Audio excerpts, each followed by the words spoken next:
हम्म। अच्छा,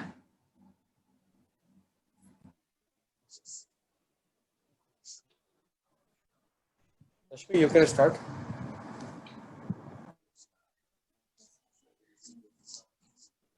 A very good afternoon, my lovely star kids and dear parents. मैं रश्मि Yadav अस्मिति academy के द्वारा आयोजित किड्स टीचिंग के सेशन में आपका स्वागत करती हूँ। बच्चों, आप हर बार की तरह से एक्साइटेड तो होगी कि आज क्या होने वाला है, लेकिन ये जानने से पहले हम जुड़ेंगे अपनी प्यारी सी लवान्या के साथ, जो हमारे लिए माँ सरस्वती की वंदना करेगी। लवान्या, कृपया सभी अपने हाथों को जोड़ लीजिए और अपनी आंखों को बंद कर लीजिए। जो अपने कर कमलों में घंटा शूल चक्र और बाण धारण करती है, कुंड के समान जिसकी मनोहर कांति है, वाणी भी जिसका स्वरूप है, तथा जो सच्चिदानंद विग्रह से संपन्न है, उन भगवती माँ सरस्वती का मैं ध्यान करती हूँ। धन्यवाद। Thank you Lavanya. आज हमारा सेशन काफी स्पेशल है, क्योंकि आज हमसे जुड़ने जा रही हैं डॉक्टर लीला जोशी, जिन्हें पद्म भूषण से सम्मानित किया गया है।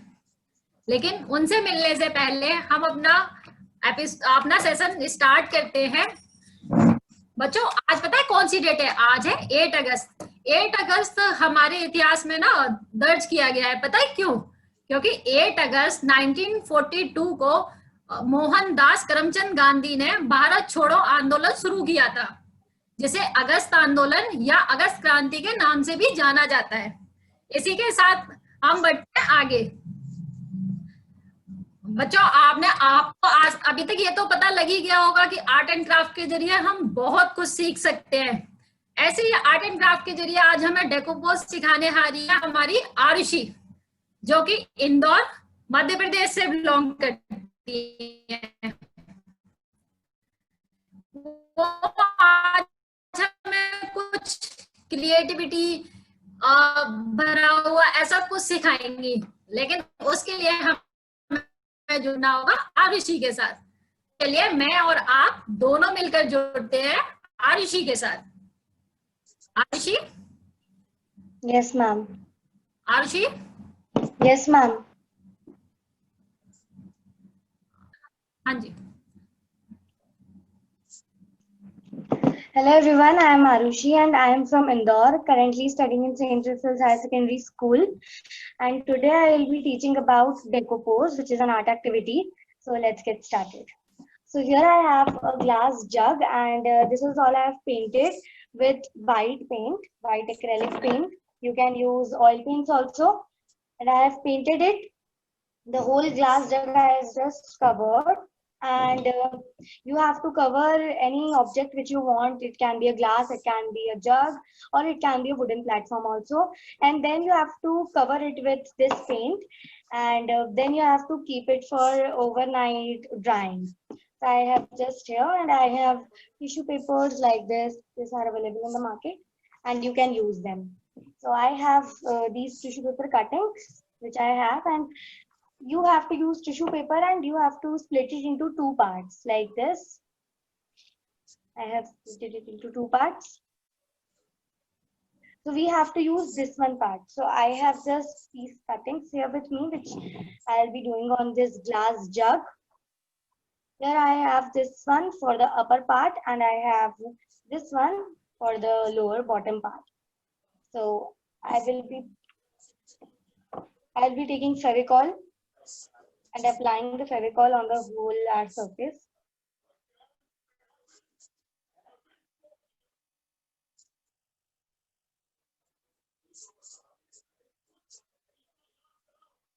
You have to apply Fevicol on each side of your surface so that the tissue paper can paste easily.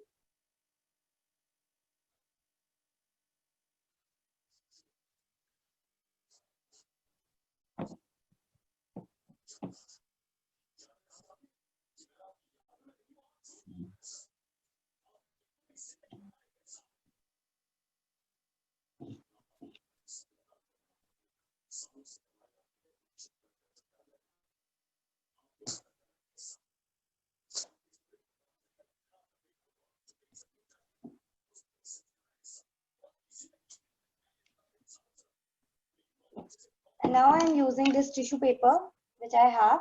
I have just cut it according to the measurement. You can also measure it and then you can just paste it. So going by surface, you need to do it.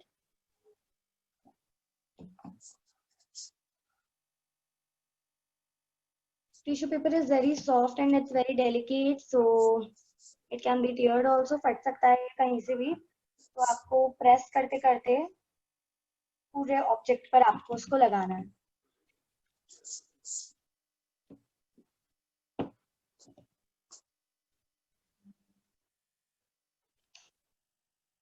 कहीं पर फेविकॉल नहीं लगा है तो उसको आप cover करते करते लगा दें.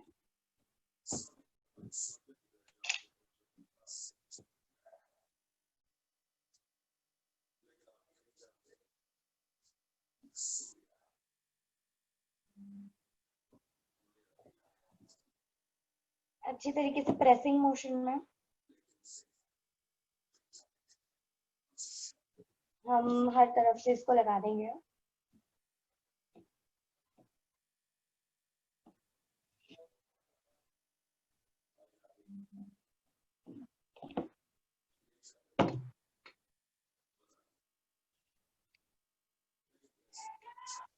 और एक बार लगने के बाद इसमें हम एक और बार कहीं से अगर नीचे से ही निकल रहा है तो वहां पर भी हम फेविकॉल लगा देंगे.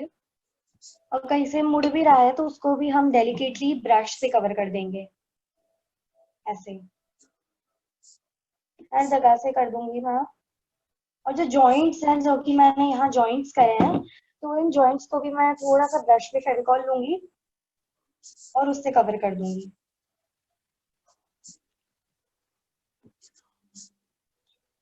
ज्यादा फेविकॉल लेकर उसको एकदम पुश करके नहीं करना है, हमें प्रेस करते करते करना है. पुश करके करेंगे तो जो हमारा टिश्यू पेपर है वो फट जाएगा.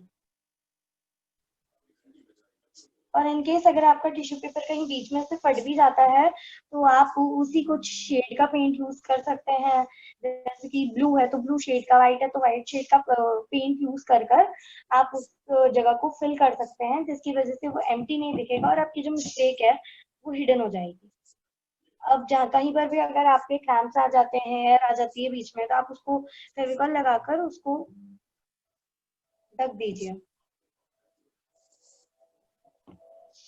मैंने ऊपर की तरफ टिश्यू पेपर पेस्ट कर लिया है. अब मैं लूंगी बॉटम वाला, जो कि मैंने ये लिया है. इसको मैं पूरे सरफेस पर ऐसे ही लगाऊंगी और मैंने इसको इस मोशन में इसलिए कट करा है ताकि ये जो टिश्यू पेपर है जो दो हमने यूज करे हैं ये दोनों एक साथ मर्ज हो जाएं, ताकि ये अलग अलग ना दिखे. तो वापस हम लेंगे हमारा ब्रश और फेविकॉल को अच्छी तरीके से नीचे वाले पार्ट पर भी लगा देंगे.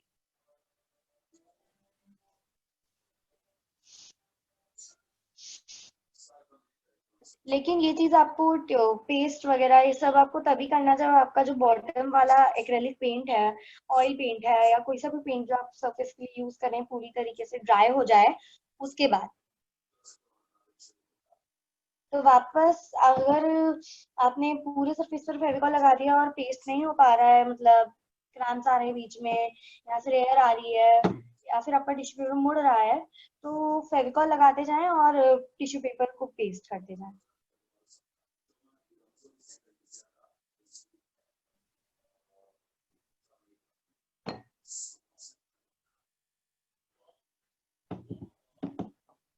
अब मैं ले रही हूँ टिश्यू पेपर और इसको मैं प्रेस करते करते लगाते जाऊंगी बॉटम वाले पार्ट पे.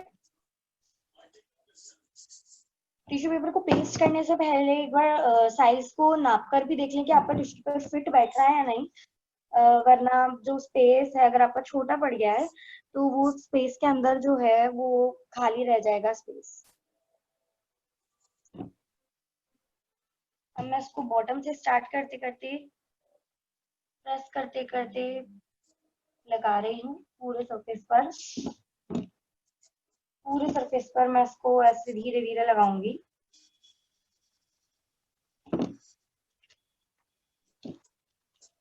और ये हैंडल की तरफ हमें थोड़ा सा मुश्किल हो जाता है, हमें हैंडल को थोड़ा सा पुल करना है फिर इसके लिए पीछे. और फिर टिश्यू पेपर को नीचे से ले जाना है। और अगर आपका हैंडल निकल सकता है तो आप उसको निकाल के भी लगा सकते हैं, इट्स मोर इजी। मैं पूरे इसको टिश्यू पेपर से कवर कर दूंगी हर जगह से।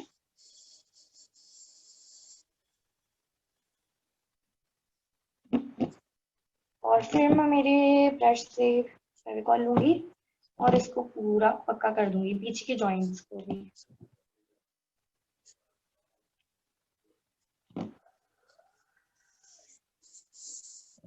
जैसे कि हमारे जॉइंट्स हैं तो इनको हमें पूरा फिल करना है, मतलब तैरना है, इसीलिए मैं इनको पूरा अच्छे से लगा दूंगी।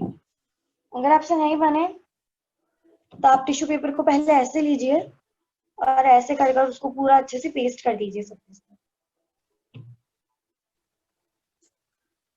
ब्रश की हेल्प से ऊपर लगाते जाएं और पेस्ट कर दें ऐसे। और फिर उसके बाद आप ले ये वाला साइड एंड देन उससे जोड़ दें, बट ब्रश से थोड़ा थोड़ा सा फेविकॉल लेना है और उससे।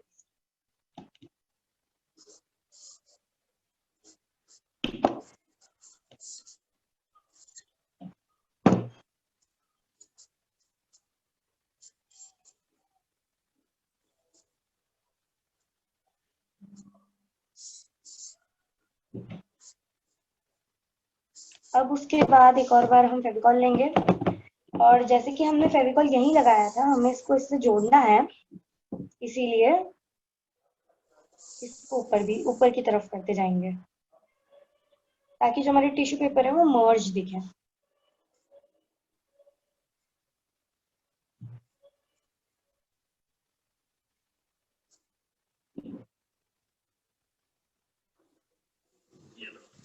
मैं पूरे फेविकॉल को लेते जाऊंगी और मर्ज करती जाऊंगी।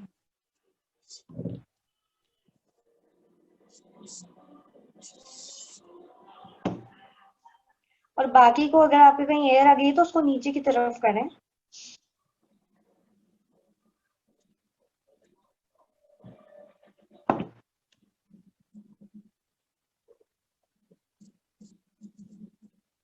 लेकिन टिश्यू पेपर को पूरे मेजरमेंट से लगाने के बाद आपको पता चल जाएगा कि आपका मेजरमेंट गलत है सही है। एक बार उसको ड्राई है तो अप्लाई करके देख लें, वरना अगर आपने फेविकॉल लगाकर फिर अगर टिश्यू पेपर को लगा दिया और टिश्यू पेपर का मेजरमेंट गलत था तो उसकी वजह से आपका जो ये आप डेकोपोज करना है वो बिगड़ जाए।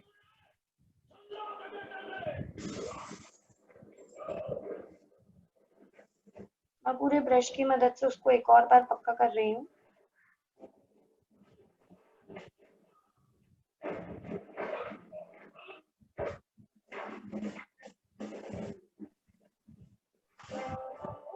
अगर आप हाथ से करेंगे तो टिश्यू पेपर फट जाएगा, तो इसलिए जेंटली ब्रश से करना है।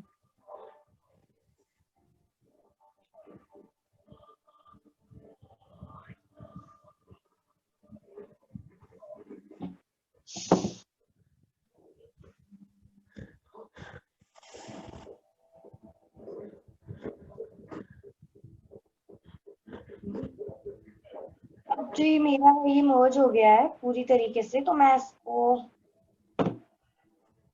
एक और बार ऐसे प्रेस कर दूंगी, जिसकी वजह से अगर टिश्यू पेपर जरा सा फट भी गया है आपका कहीं से तो आपका टिश्यू पेपर जो है वो उसी जगह पेस्ट हो जाएगा और आप किसी दूसरे पेंट्स को, जैसे मैंने लिखा था सम अदर पेंट्स, तो आप उसी कलर के पेंट्स को यूज कर आप उसको नॉर्मल कर सकते हैं। तो फेविकॉल लगाने के बाद हम नेक्स्ट प्रोसेस पर तभी बढ़ सकते हैं जब ये फेविकॉल पूरा ड्राई हो जाए।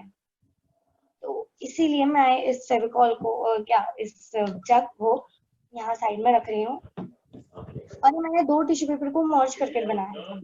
अब मेरे पास है एक ये ग्लास, इस ग्लास को भी मैंने ऑलमोस्ट इतना पूरा नहीं, इतना पूरा कवर कर रखा है एक्रेलिक पेंट से। अब मैं इसके ऊपर भी इसके मेजरमेंट का टिश्यू पेपर लिया है मैंने और इस पूरे को मैं इसके आसपास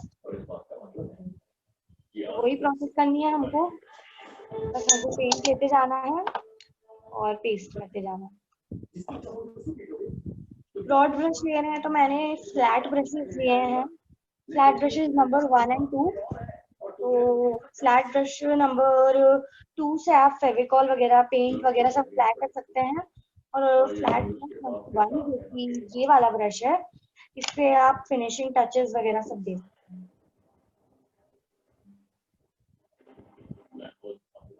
और नो वरी कि अगर आपका फेविकॉल जो आपका डेकोपोज का पेंट है, मतलब जो एक्रेलिक पेंट करा है आपने, उसके ऊपर भी चला जाता है, so no worry, Fevicol dry होने के बाद जो है सूख जाता है और सूखने के बाद वो जो है वो दिखता नहीं है।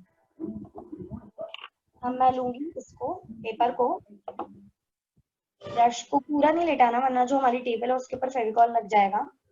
हमें बिल्कुल एक्यूरेट मेजरमेंट से पहले ऊपर पेस्ट करना है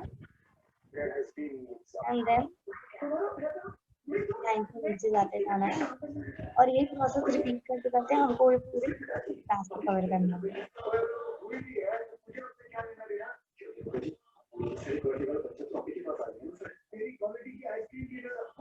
और जनरली आप जो अपने हाथ का यूज ना करते हुए ब्रशेस का यूज करें, क्योंकि गलती से अगर हाथ के ऊपर भी फेविकॉल लग जाता है तो फेविकॉल जो है वो चिपकता है, तो चिपकने की वजह से आपका जो टिश्यू पेपर वो आपके हाथ पे चिपक सकता है और इसलिए आपका टिश्यू पेपर।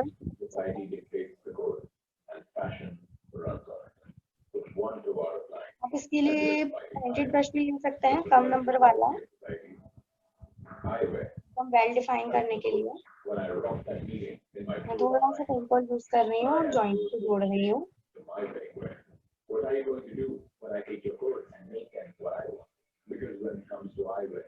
और इसके बाद नीचे से ऐसा बचता है इन केस, तो आप इसको इस तरफ फोल्ड करते जाएं। फेविकॉल लिया हमने और फेविकॉल को ग्लास के इस साइड ऐसा लगा दिया और आपका जो टिश्यू पेपर है उसको लेकर करते करते पीछे की साइड ऐसे भी ले सकते हो।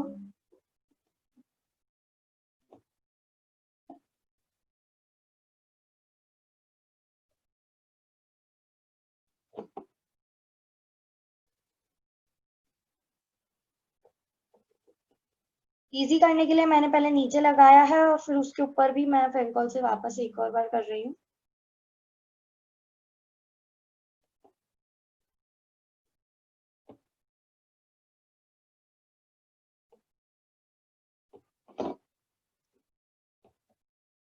अगर आपके हाथ पे फेविकॉल लग जाता है तो उसे एक बार या तो किसी कपड़े से या तो टिश्यू से ही आप साफ कर लें।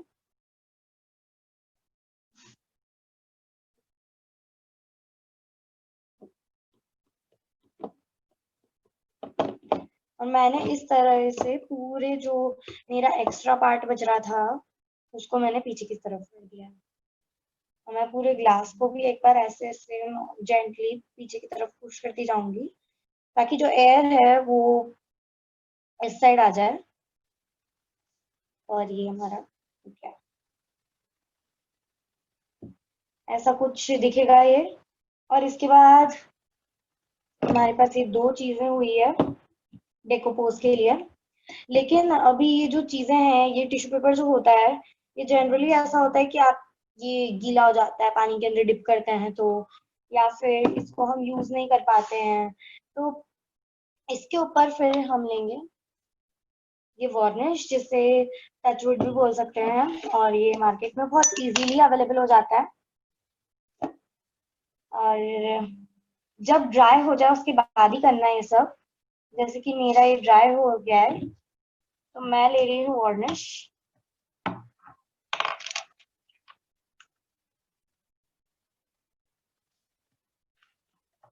और वार्निश करेंगे, बट इसके पहले ये जो है फेविकॉल है ये पूरी तरीके से सूख जाना चाहिए। Just a second.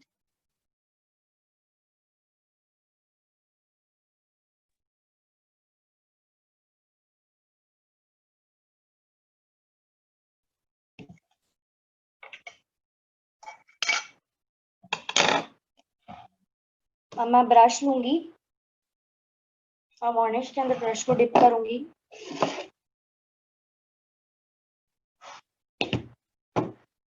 और वार्निश की लेयर लगाते जाऊंगी, जिससे कि वॉशेबल भी हो जाए और यूज में भी आ जाए।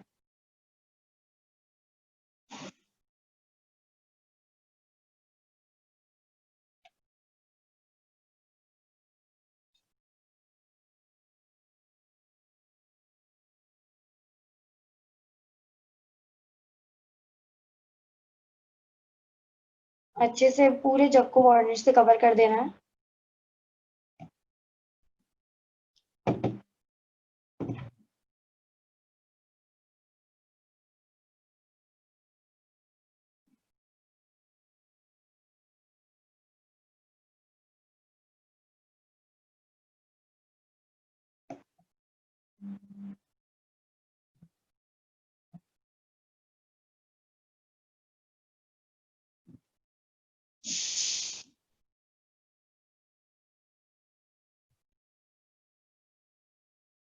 पूरे जग को हमने कवर कर दिया है वार्निश से, और वार्निश को ड्राई होने में बहुत टाइम लगता है। और अगर आपका एक बार वार्निश ड्राई हो जाए तो आप उसको सेकेंड टाइम भी वार्निश कर सकते हैं, जिससे कि वो और सेफ हो जाए, ताकि गलती से भी पानी वानी अगर गिर जाए। जैसे कि मैंने इस पर भी वार्निश करा है, तो ये जो मैंने मर्ज करा है ये दिख नहीं रहा है क्योंकि व्हाइट कलर का है। जैसे कि ड्राई हो जाएगा ये पूरा विजिबल हो जाएगा कि हमने मर्ज करा है। और मैं इस ग्लास पर भी करके बता देती हूँ वार्निश।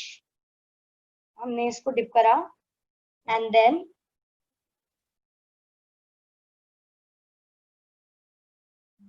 अच्छे से पूरे ग्लास पर वार्निश कर दिया।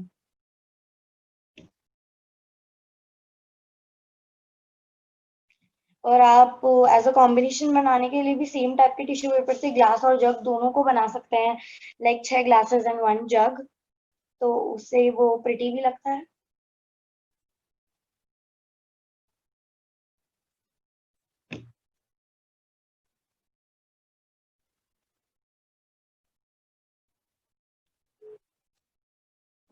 जैसे कि ये मैंने इसको पूरा तरीके से वार्निश से कवर कर दिया है। अब जब ये ड्राई हो जाएगा तब इस जग के आपके पास 2 यूजेस हो जाएंगे।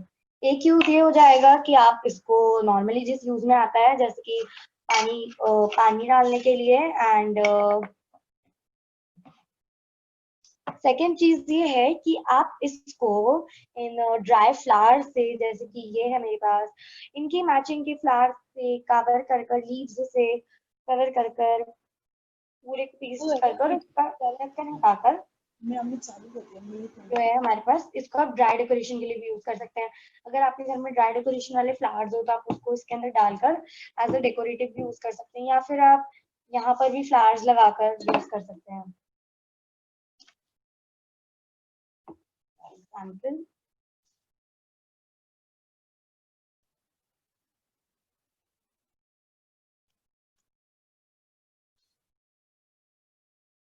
इनको अच्छी तरह से फेविकॉल से कवर करना है।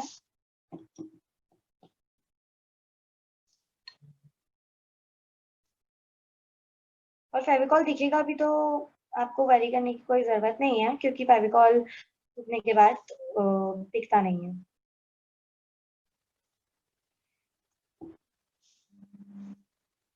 और इसको आप थोड़ी देर तक के लिए पकड़ कर रखेंगे तो ये स्टिक हो जाएगा ऐसे, और ये अच्छा लगेगा।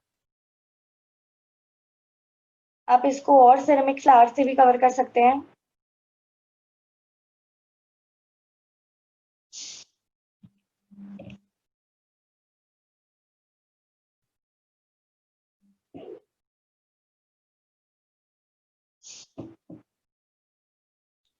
और आप ग्लास को भी यहाँ से कवर कर सकते हैं फ्लावर्स लगाकर, लाइक दिस। एंड ये था मैंने जो बनाया, और मैंने और भी डेकोपोज की चीजें बना रखी है। फॉर एग्जाम्पल ये पेन स्टैंड, इसके अंदर कुछ भी रख सकते हैं एज यू वांट। इसको भी मैंने पहले पूरा कवर करा है वाइट पेंट से, एक्रेलिक पेंट से। उसके ऊपर मैंने यही वाला टिश्यू पेपर यूज करा है, और फिर उसके ऊपर मैंने वार्निश कर दिया। तो वार्निश करने के बाद ये शाइन भी करेगा, और इसके ऊपर कोई भी पानी वानी गिर जाए या पानी में रखा जाए तो कोई बारी नहीं है, मैं इसको स्क्रैच भी करूंगी तो टिश्यू पेपर नहीं निकलेगा। Then I have one more tray जिसको भी मैंने टिश्यू पेपर से ही बनाया है। ये वाले टिश्यू पेपर्स का यूज कर उसी तरीके से, और आप इसको यूज भी कर सकते हैं क्योंकि इसके ऊपर वार्निश करने के बाद आप इसके अंदर सर्व भी कर सकते हैं गेस्ट को। फॉर एग्जाम्पल ये ग्लासेस रखकर, एंड ये भी वॉशेबल हो जाएगी, इसके ऊपर वार्निश कर देंगे तो। और आप कोई सा भी ऑब्जेक्ट ले सकते हैं वार्निश डेकोपोज बनाने के लिए। फॉर एग्जाम्पल मैंने ग्लास लिया, वुड लिया, आप भी किसी भी चीज पर डेकोपोज कर सकते हैं। Thank you. Thank you Arushi, आपने तो बहुत अच्छा बनाया। मुझे ऐसा लगता है कि सभी इसे ट्राई करेंगे, ये है ही एक ऐसी चीज। थैंक यू बच्चों। आप सब लोग किसी ना किसी से स्टोरी तो सुनते ही होगे अभी भी, और जब आप बड़े हो गए हो थोड़े से, तो छोटे थे तब भी सुनते होगे अपनी दादी से, मम्मा से, नानी से, किसी ना किसी से तो सभी लोग स्टोरी सुनते हैं, बल्कि बच्चों के पेरेंट्स भी सुनते होंगे। आपको वो बचपन की यादें दिलाने आ रही हैं हमारी आज की खास परफॉर्मर लीला मैम, जिन्हें पद्म श्री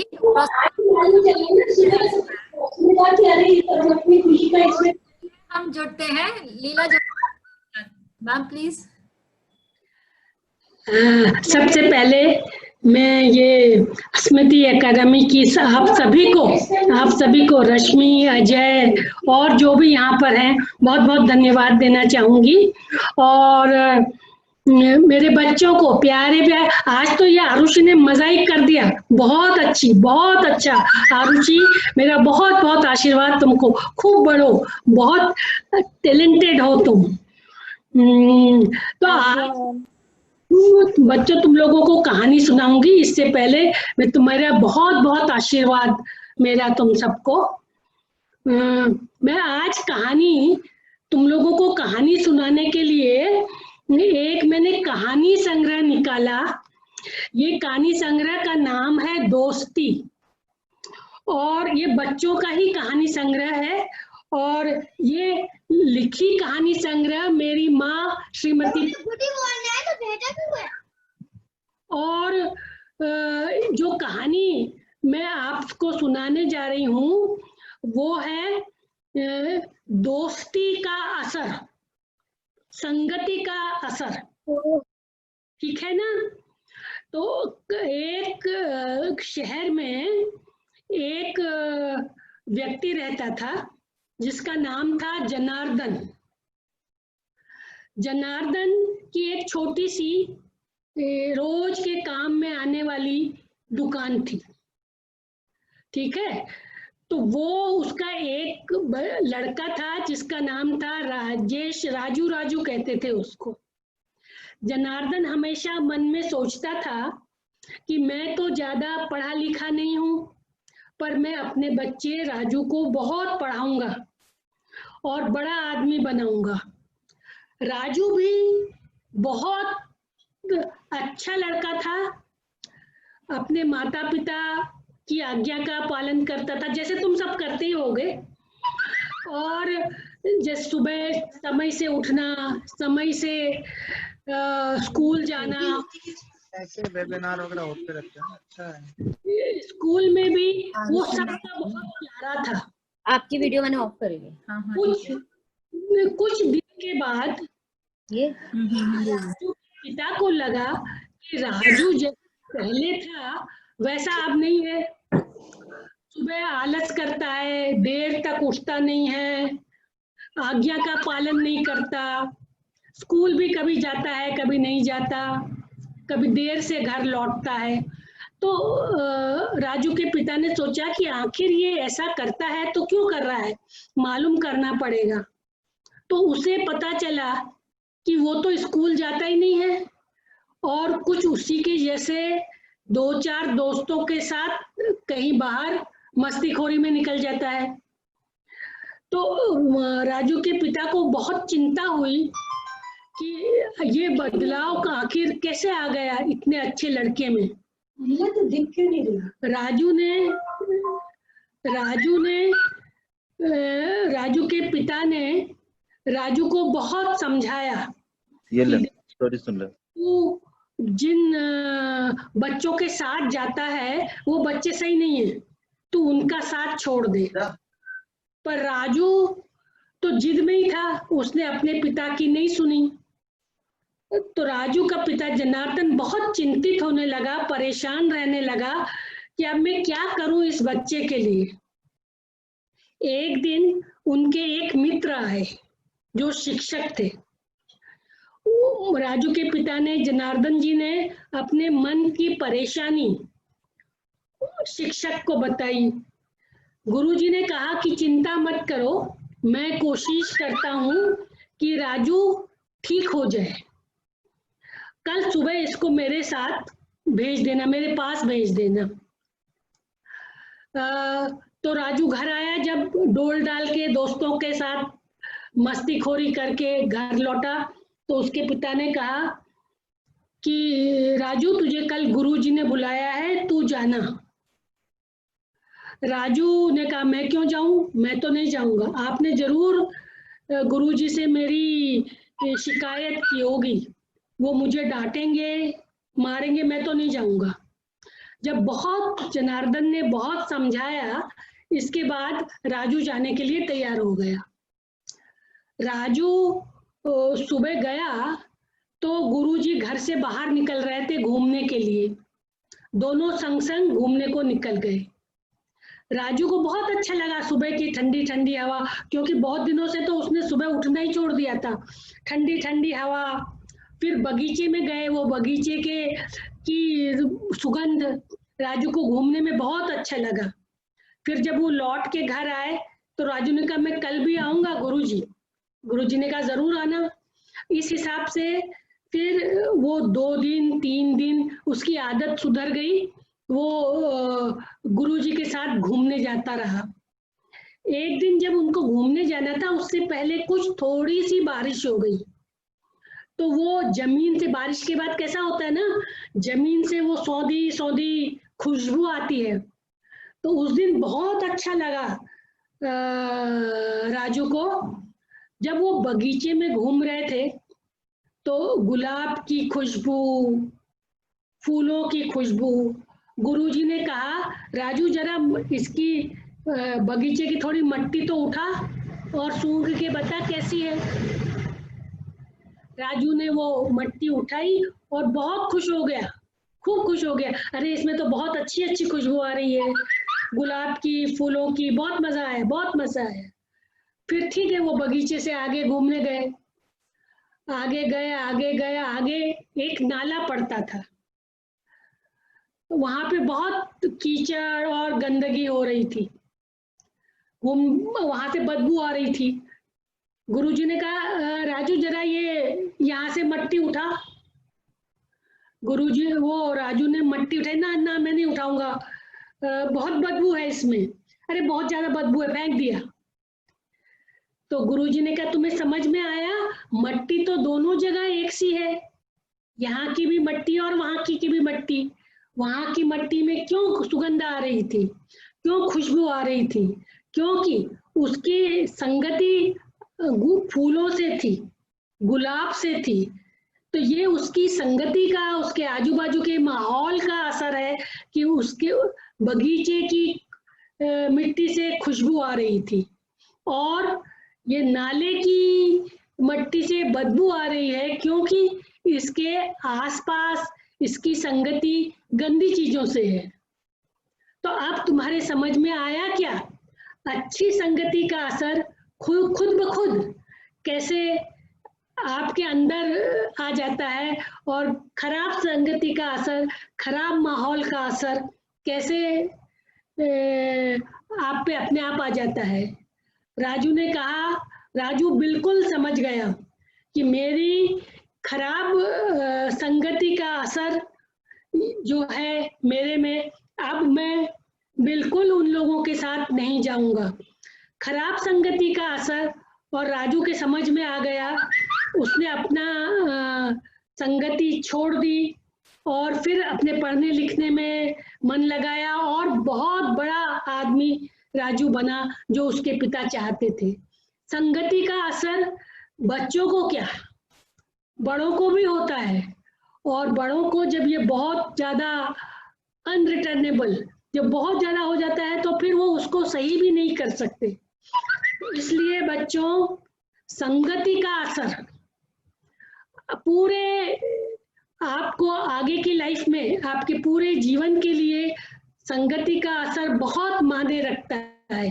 अच्छी संगति करोगे तो अच्छे बनोगे, और कहीं गलत संगति में पड़ गए तो फिर तो ऊपर तो इस कहानी से यही निष्कर्ष निकला है। क्या निकला है तुम बताओगे? कोई बताओगे? अच्छी संगति रखनी चाहिए। हाँ, अच्छी संगति किसने बोला? समत ने। Mohit. Very good, very good. कहीं तुमको ऐसा लगे कि तुम्हारे साथ के बच्चे सही नहीं हैं तो संगति छोड़ दो, अच्छे बच्चों का साथ करो, खूब बढ़ोगे, खूब अच्छा बनोगे, खूब मेरा आशीर्वाद, खूब फूलो फलो, ठीक है? लोगों को खुश रहना चाहिए। क्या कह रहे हैं?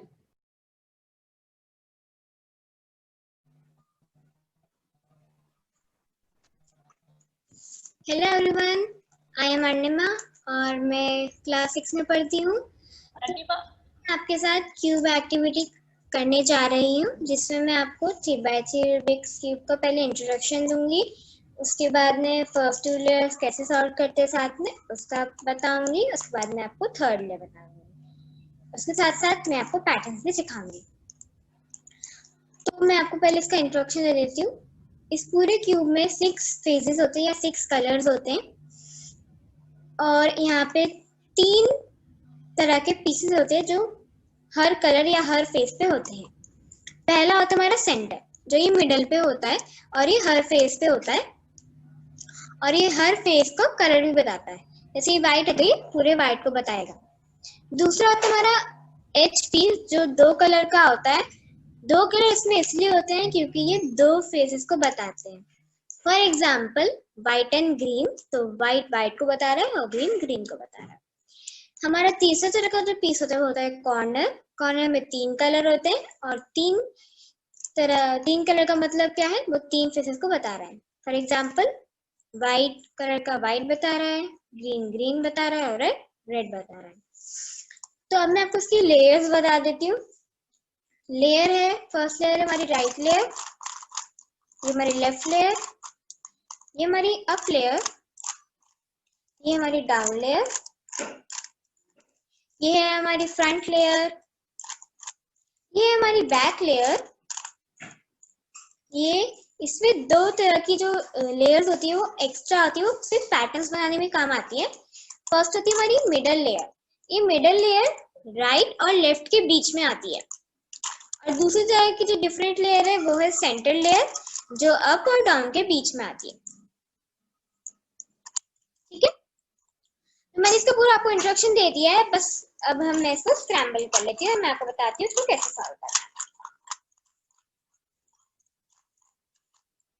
तो मैंने इस पूरे क्यूब को पूरा स्क्रैम्बल कर लिया है। अब हमारा जो फर्स्ट स्टेप होता है वो होता है फर्स्ट लेयर में क्रॉस बनाना। तो क्रॉस बनाने के लिए हमें क्या करना होता है, एजेस को लगाना होता है। तो एजेस हमें कैसे पता चलेगा कि यहाँ पे कौन सी एज पीस लगेगी, हमें सेंटर से पता लगेगा। यहाँ पे व्हाइट सेंटर पीस है, फिर ऑरेंज सेंटर पीस है, तो यहाँ पे हमारा लगेगा व्हाइट एंड ऑरेंज का एच पीस। तो हम क्या करेंगे, पूरे क्यूब में वो एच पीस ढूंढेंगे, उसको सेंटर से मैच करेंगे। जैसे मेरा यहाँ पे है व्हाइट एंड ऑरेंज का, तो मैंने उससे मैच कर दिया और फिर मैंने इसको अप कर दिया। तो यहाँ पे आप देख सकते हैं ये हमारा ठीक हो गया। सेम हमें सब में करना है सेम। तो मैं करती हूँ, ये मैंने ग्रीन से ग्रीन मैच कर दिया, इसको अप कर दिया। सेम हम यहाँ करेंगे, ये मुझे रेड से कनेक्टेड ही मिला है तो मैं इसको सिंपली अटैच कर दूंगी। अब हमारा जो नेक्स्ट आया है वो मुझे भी अटैच मिला है, तो मैं इसको अप कर दूंगी। तो ये हमारा क्रॉस बन गया। अब हमारा आता है हमें फर्स्ट टू लेयर साथ सॉल्व करनी है। इसका मतलब है फर्स्ट लेयर का कॉर्नर और सेकेंड लेयर का एच पीस हमें साथ में लगाना है। उसके लिए हमें क्या करना होता है, थर्ड वाली लेयर जो हमारी थर्ड लेयर है वो हमारा भी प्लेग्राउंड है, तो उसमें हम पेयर्स बनाएंगे दोनों के और फिर इसको इंसर्ट कर देंगे। फॉर एग्जाम्पल मैं आपको बताती हूँ, ये देख सकते हैं मैंने एक पेयर बना लिया है। ये ग्रीन से ग्रीन अटैच है, रेड रेड से अटैच है, यहाँ पे व्हाइट है जो हमारी फर्स्ट लेयर का कलर है। तो यहाँ पे सिंपली मैं इसको इंसर्ट कर दूंगी। तो यहाँ पे आप देख सकते हैं ये हमारा सॉल्व हो गया। नेक्स्ट हम और भी सब में करेंगे। यहाँ पे मुझे यहाँ पे चाहिए व्हाइट ग्रीन एंड ऑरेंज, तो व्हाइट ग्रीन एंड ऑरेंज का मैं कॉर्नर पीस और एच पीस को थर्ड लाइन में लेकर आऊंगी और फिर इसको पेयर कर दूंगी, फिर इसको इंसर्ट कर दूंगी। सेम हम दो और जो बच्चे हमारे उसमें भी हम कर लेते हैं। तो ये मेरा पेयर बन गया। अब मैं इसको सिंपली इंसर्ट कर दूंगी। सेम हम और सब जो मेरा लास्ट बचा है मैं उसमें भी कर लेती हूँ। तो ये हमारा पेयर बन गया, मैंने इसे अटैच करके बैक कर दिया। तो यहाँ पे आप देख सकते हैं मेरी पूरी सेकेंड लेयर तक क्यूब सॉल्व हो गया। ठीक है, अब हमारा थर्ड लेयर आता है। थर्ड लेयर में हमें क्रॉस बनाना होता है। यहाँ पे मुझे क्रॉस बना हुआ मिला है, तो अगर आपका क्रॉस नहीं आया है तो फिर आप एल्गोरिथम लगाएंगे। तो मेरा यहाँ पे बना हुआ आया है पहले से क्रॉस, तब मैं सीधा नेक्स्ट स्टेप पे जंप करूंगी जो है एजेस को ठीक करना। तो एजेस हमें दो केसेस मिलते हैं। फर्स्ट है कि हमें साथ में कनेक्टेड मिले, ये यहाँ पे अपोजिट कनेक्टेड मिले, सॉरी। तो यहाँ पे आप देख सकते हैं ये मेरा ब्लू कनेक्टेड है और जस्ट उसके अपोजिट में मेरा ग्रीन कनेक्टेड है। ठीक है, तो ये हमारा फर्स्ट केस होता है। तो मैं पहले आपको इसको सॉल्व करना सिखाती हूँ। तो आप क्या करेंगे, दोनों सही को एक को अपने फ्रंट में और एक को अपने बैक वाली लेयर में रखेंगे और फिर एल्गोरिथम लगा देंगे। जैसे आप इसका एल्गोरिथम लगाएंगे आप सेकंड केस पे जंप कर जाएंगे, जो मुझे आपको बताना है, जो कि है कि आपको दो एचपी सही मिले साथ में, ये साथ में है और ये दोनों सही हैं। तो अगर ये आपको ये वाला केस मिलता है तो आप क्या करेंगे, आपको दो साथ में गलत मिलेंगे। तो आपको जो दो साथ में गलत मिले, एक को आप फ्रंट पे रखेंगे, एक को अपनी राइट लेयर में रखेंगे और फिर वही सेम एल्गोरिथम लगा देंगे। इस एल्गोरिथम लगाने से आपका क्या होगा, आपके सारे एच पीसेस करेक्ट हो जाएंगे। अब हम क्या करेंगे, अब हम अपनी जो लास्ट स्टेप है उसको हमें कॉर्नर ठीक करने हैं। तो कॉर्नर ठीक करने के लिए हम क्या करने वाले हैं, हम हमारे इसके लिए भी एक एल्गोरिथम होती है तो हम उसको अप्लाई कर देंगे। उसके पहले मैं आपको इसके केसेस बता देती हूँ। इसमें हमें दो केसेस मिलते हैं। एक तो आपको कोई भी सॉल्व ना मिले, आपको कोई भी कॉर्नर पीस सॉल्व ना मिले। दूसरा केस है कि आपको कोई एक, कोई दो, कोई तीन या कोई चार पूरे सही मिल जाते हैं, तो फिर आप नेक्स्ट स्टेप पे जंप करेंगे। तो यहाँ पे मुझे एक भी सही नहीं मिला है तो मैं कहीं से भी इसको स्टार्ट कर दूंगी और फिर वो वाली एल्गोरिथम लगा दूंगी। तो यहाँ पे देख सकते हैं मेरा एक सही हो गया। अब मैं उसको अपनी लेफ्ट साइड में रखूंगी और फिर से वही वाली एल्गोरिथम लगा दूंगी। अभी भी अगर आपको सही नहीं आता है, जैसे मेरा सही नहीं हुआ है, तो मैं फिर से वही वाली लगाऊंगी एल्गोरिथम। और जैसे ही मैं यहाँ पे लगाया तो मेरा ये वाला सही होगा, ये वाला सही होगा, ये वाला सही होगा, ये वाला भी सही हो गया। लेकिन यहाँ पे येलो ऊपर नहीं है, तो हमें येलो को ऊपर लाने के लिए हमारे पास एक और बहुत छोटी सी एल्गोरिथम होती है। तो उसको हम यहाँ पे अप्लाई करेंगे। अपनी राइट लेयर में गलत जो फ्लिप्ड है उसको हम राइट लेयर में रखेंगे और फिर इसको एल्गोरिथम को लगा देंगे। तो जब तक आपको कॉर्नर ठीक नहीं होता है आप लगाते रहेंगे। आप एक चीज नोटिस करेंगे कि आपको पूरा क्यूब खराब हो गया, लेकिन फिकर करने की कोई बात नहीं है, वो फिर से ठीक हो जाएगा। तो यहाँ पे देख सकते हैं मेरा एक कॉर्नर ठीक हो गया। तो मैं अपना जो दूसरा ठीक करना है मैं इसको राइट लेयर में लेकर आऊंगी और फिर से वही वाला एल्गोरिथम लगाऊंगी जब तक नहीं आता। तो ये मेरा आ गया। अब मैं फिर से इसको साइड करूंगी और फिर से लगा दूंगी। तो ये मैंने लगा दिया।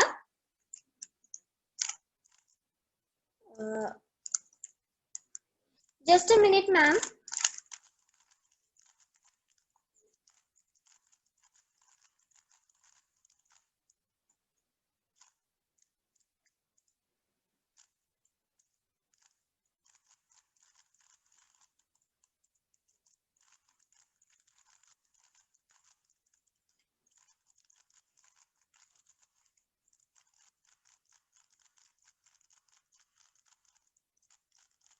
तो जैसे ही आप इसको लगाएंगे आपका पूरा क्यूब सॉल्व हो जाएगा। तो मेरा क्यूब सॉल्व हो गया। अब मैं आपको पैटर्न सिखाऊंगी। हमारा इंडिपेंडेंस डे आने वाला है, तो उसके लिए मैं आपको इंडियन फ्लैग पैटर्न 3x3 और 4x4 दोनों में सिखाऊंगी। तो सबसे पहले मैं आपको 3x3 में सिखा देती हूँ। तो 3x3 में हम क्या करेंगे, ब्लू को अपने फ्रंट में रखेंगे और व्हाइट को अपने टॉप पे रखेंगे। और फिर जैसे कि आप सबको पता है कि हमारा फर्स्ट ऑरेंज आता है, तो मैं पहले ऑरेंज को ले आऊंगी, फिर ग्रीन आता है तो मैं नीचे ग्रीन को ले आऊंगी। तो ये हमारा इंडियन फ्लैग अभी नहीं बना है, यहाँ पे हमारा व्हाइट की कलर की स्ट्रिप आती है, उसके बाद हमारा अशोक चक्र आता है। तो उसके लिए हम क्या करेंगे, हमारा ऊपर व्हाइट हमें दिख रहा है, तो हम सिंपली व्हाइट को अगर नीचे लेकर आएंगे तो हमारा ऑरेंज और ग्रीन जो हमें चाहिए वो डिस्टर्ब हो जाएगा। तो उसके लिए हम क्या करेंगे, उसके लिए हम व्हाइट को थोड़ी देर के लिए साइड कर देंगे, तो फिर से आप करेंगे उसको बैक कर देंगे। तो इससे हमारा क्या होगा, इससे हमारा ये कलेक्ट हो जाएगा। सेम हम दूसरी वाली साइड में करेंगे, इसको नीचे लेकर आएंगे, तो ये वाला है, तो मैं इसको साइड कर दूंगी थोड़ी देर के लिए, इसको अप करके बैक कर दूंगी। तो इससे क्या होगा, आपका इंडियन फ्लैग पैटर्न बन जाएगा। तो इसको सॉल्व करने का भी वही सेम मेथड है। क्या है, हमने इसको साइड किया तो इसको पहले साइड करेंगे, व्हाइट से व्हाइट मैच करेंगे एंड हम अप कर देंगे।